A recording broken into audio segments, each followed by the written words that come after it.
Today's McGinnisism, gratitude versus expectation. I'm a big fan of gratitude journals. If you've never done a gratitude journal or if you haven't in a long while, I highly recommend taking that back up again. When we're grateful, when we go through life feeling good about the things that are going on around us, it's almost a mindset of things happen for me, not to me. So if we're looking for things we could be grateful for, and yes, you can start off with something as small as, I'm grateful that I have a plate to put my food on. I'm grateful that I have a roof over my head, so I'm not getting sunburnt right now. But then just start looking for things that you could choose to have an attitude of gratitude about.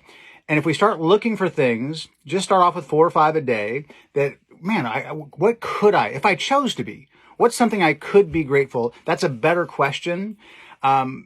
If we ask a better question, our questions improve the quality of our life. If we ask bad questions, how come it's so hard for me to lose weight? Why am I not good at this? How come this is so difficult for me? That's called a negative spiral question. It can only be answered with a negative. If I ask myself, how come it's hard for me to lose weight? My brain as a computer will start giving me all the reasons it's hard for me to lose weight.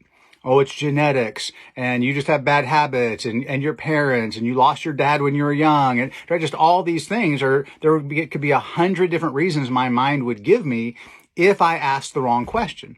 If I ask a better question, what's one way I could improve my health today? What's one step I could take that would move me closer to my goal? Your brain will come up with an answer for that. And if you ask it again and again, you'll come up with multiple, and then just find the one that feels the best for you. So a gratitude journal, what's something I could be grateful for, not something that I am necessarily grateful for. Just by changing the question a little bit, it makes it super easy to find some things in our life that we could be grateful. And then if we ask a couple more questions, well, what about that makes me feel grateful? Why am I grateful for that in my life? Then all of a sudden you start tapping into the emotions. You get to experience gratitude on a daily basis versus expectation. So today's is gratitude versus expectation. Expectation is the source of just about all frustration. When we say something to someone and they don't respond the way we expect them to, we get frustrated. When we encourage someone to do something or tell them to do something and they don't do it, we expected them to do it and they don't do it, we get frustrated.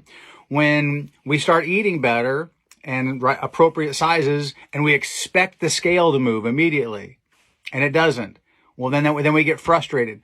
When we let go of expectation, letting go of expectation and just consistently take good behaviors, the results will take care of themselves.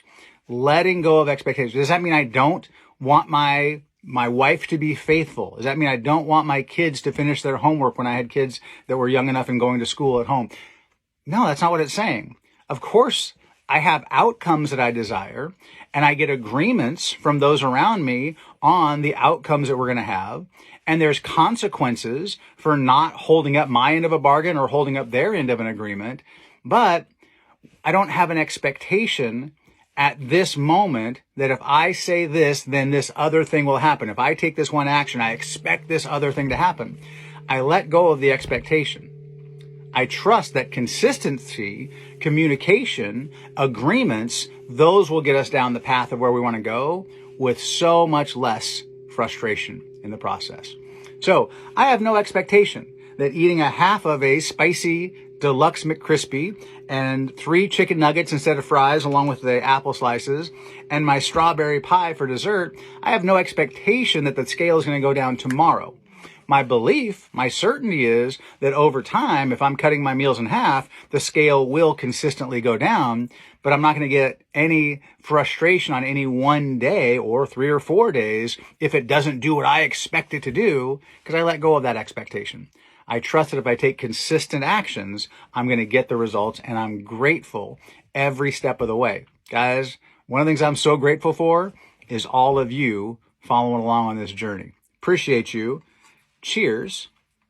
Day 52, down 38.5 pounds, 199.5.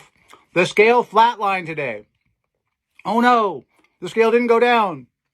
And it's okay. I know if I consistently stay the course, my belief, now I could be wrong on all of this, right? We could be heading towards a train wreck. I may not make it to the 100 days.